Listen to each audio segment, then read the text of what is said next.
আসসালামু আলাইকুম। আমাদের স্টুডেন্ট ফারহানা আপওয়ার্ক থেকেই প্রায় 30 লক্ষ টাকা ইনকাম করছে। আপনাদের প্রোফাইল দেখতে পাচ্ছেন। এখন এই 30 লক্ষ টাকা কি আমরা তাকে ইনকাম করে দিচ্ছি সম্পূর্ণ টাকাই? না, আমরা তাকে অ্যাকাউন্ট খুলে দিচ্ছি, কি কি কাজ মার্কেট প্লেসে ডিমান্ড পেয়ে সেগুলো শিখাই দিচ্ছি, জানিয়ে দিচ্ছি, এবং দু একটা জব তাকে আমরা নিয়ে দিচ্ছি। যেমন এই জবটা ফার্স্টে জব ছিল, ওয়ার্ডপ্রেসে একটা জব ছিল আমাদের, এই দেখেন 2013 ফেব্রুয়ারি 2021 সালে।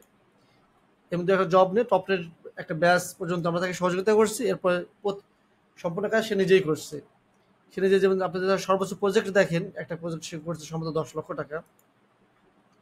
এই দেখেন একটা প্রজেক্ট, এই প্রজেক্টটা সে নিজেই করছে। মানে আমরা যে এই প্রজেক্ট পেতে তাকে হেল্প করছে না, এই প্রজেক্টটা সে নিজে নিজেই ডে বাই ডে ডেভেলপ করে নিজে নিজেই করছে। কারণ আপনার মধ্যে যদি জেদ থাকে, এ পারলে আমি পারবো না কেন, তাহলে আমাদের কোর্সটা আপনাদের জন্য। পরিশ্রমী করতে হবে, চেষ্টা করতে হবে, আর না চিন্তা করা যাবে না। আপনার টার্গেট থাকবে 100 জনের মধ্যে একজন আমি হব, এই টার্গেট আপনাকে থাকতে হবে। 100 জনে যে সাকসেস হবেন তা না, কিন্তু ফ্রিল্যান্সিংয়ে সবাই সাকসেস হয় না। চিরন্তন সত্য, 1000 জনের মধ্যে 5 থেকে 10 জন সম্ভবত সাকসেস হয়, আর বাদ বাকি কিন্তু ফেল হয়। সব ক্ষেত্রেই, ফ্রিল্যান্সিং না, জবের ক্ষেত্রেও একই জিনিস। আপনি পরিশ্রমী হলে আপনি সাকসেস হবেন।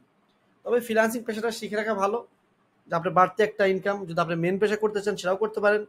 বা যদি মনে হয় যে না, আমি এটাকে আহ, বাড়তি একটা আয়ের উৎস হিসেবে করবো, বা আমি জব করি বা বিজনেস করি তার পাশাপাশি করবো, করতে পারেন।